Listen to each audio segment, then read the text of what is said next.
So further on down the trail, we've got another berm. Result we're looking for is the same.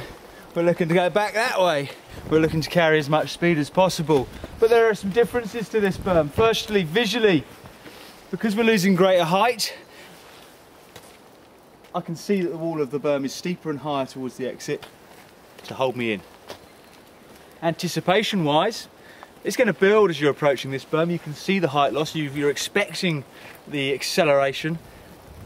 In your mind, it's going to be a tougher corner to pin than the one above, and this is going to build up into a certain level of anticipation.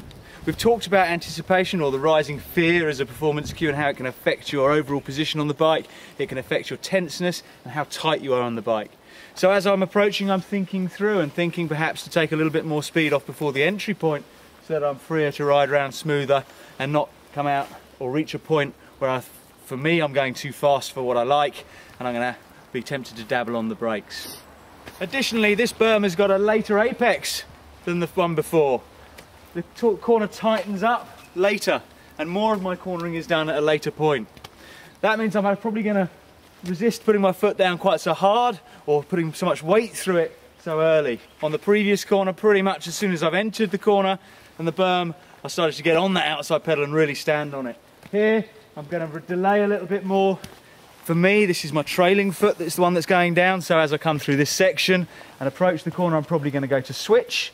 So I'm at the ready position, and as I come through the corner, start to apply downward pressure on the pedal and stand on that pedal and really start to twist through and look through the corner.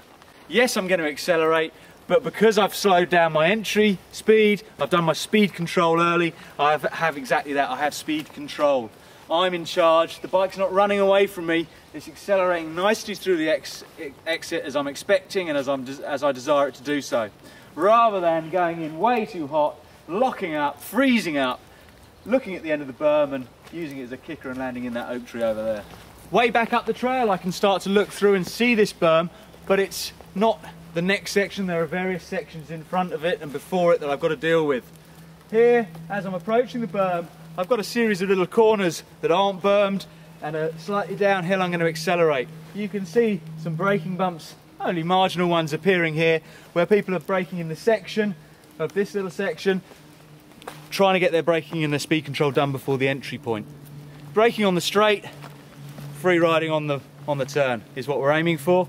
We want to again break down this into a series of little overlapping sections, but be thinking ahead of the bike, ready for the berm. Again, we can see the physical manifestations of people reacting to the flight and fight responses as they come out of this corner. We've got some more braking bumps appearing where they've accelerated hard, and all of a sudden the trail is framed by trees, a few little twists and turns, and their desire is to slow things down a bit. Now, they've left that section and they're before the entrance to the next point, so probably the correct place to be braking, but perhaps they've come out a little bit hotter than they were expecting because their speed control was wrong at the top. With a later apex and a faster speed as we go through the corner, more in the way of height loss through the berm. Correctly, the berm has been built with a slightly steeper face as we come through this section, so we can get that all important grip, keep that confidence high and pin that berm. Speed control, prep the footwork, look, twist, foot down, roll.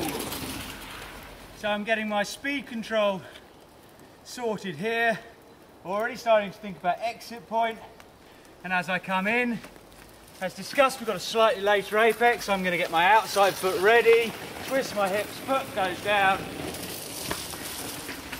So a well-crafted berm puts the trail on an angle, helps you carry speed and momentum, but enables you to ride more fluidly and more flowingly.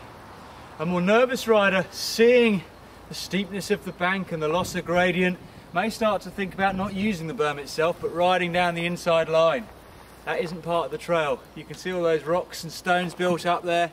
This is kind of where the water's running to, and where we're trying to encourage the water to run off the berm and down the trail without causing damage, and it's certainly not a place to be riding.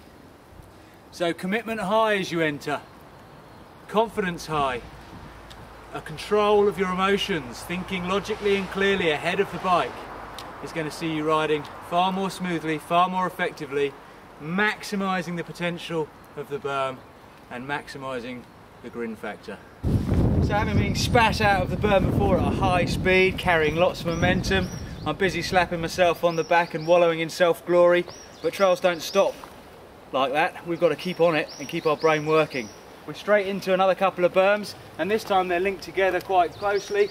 There's almost an overlapping section there where the exit to one is the entrance to the next, and I've got to keep my brain working ahead, ahead, ahead. The first corner, the first berm, is a much tighter berm, as we talked about earlier. That's going to require me to get more inside the line for a tighter turn, tighter pump through the turn, and keep that grip with the outside foot down. But I am going to be leaning the bike more, and I'm going to be slightly more inside line of the bike. As I exit this berm, pretty much into view, and in view earlier on when I was approaching, is the end of the trail. This lowest berm on this trail gets a little bit of stick from people. People think it's not big enough, it's not deep enough, it's not steep enough, and it doesn't work. The reason it doesn't work is to do with the rider's psychology. As they're coming out of this berm with a fair old lick on, they spot the exit hopefully, or they know they're coming to the end of the trail, and their mind starts thinking about slowing down. As we go into this berm,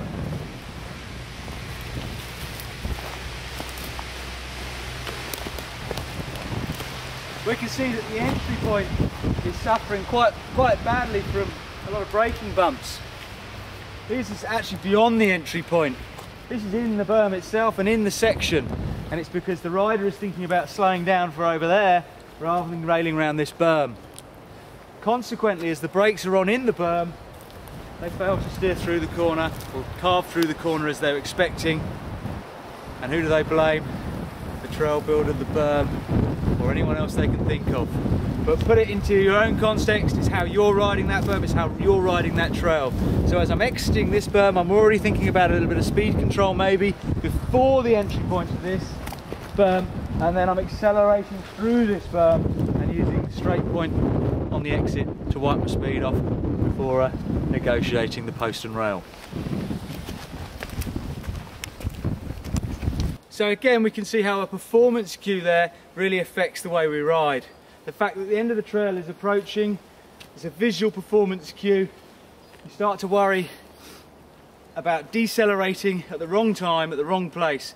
Also, we've got anticipation building. I know I'm coming to the end of the trail, I don't want to be speeding up, and again, I get things all muddled up and I start doing the wrong thing at the wrong time. Chances are you're going to tighten up as you become more worried about something, stiffen up on the bike, and again, that's going to be a negative effect on your overall riding. As you're riding over the bumpier braking bumps, if you're stiff and tight, there's going to be more of a negative effect from the input from the bike. If you stay nice and relaxed and focused, thinking through the section to the exit point and beyond, you're going to start to eliminate the negative connotations that all of these performance cues can combine to cause. If you master your mind and take control of your thinking process and do it at the right time at the right place, apply the right physical attributes and skills at the right time, you'll pretty soon realise this berm isn't badly built, it's just badly ridden.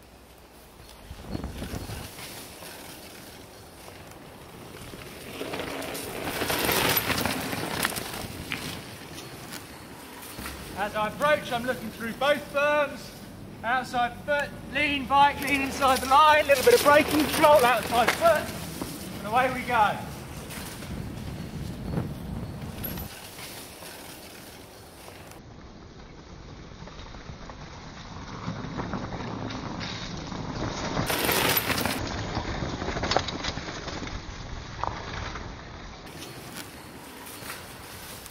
Speed control check, foot, look, twist, speed control, look, twist, and away.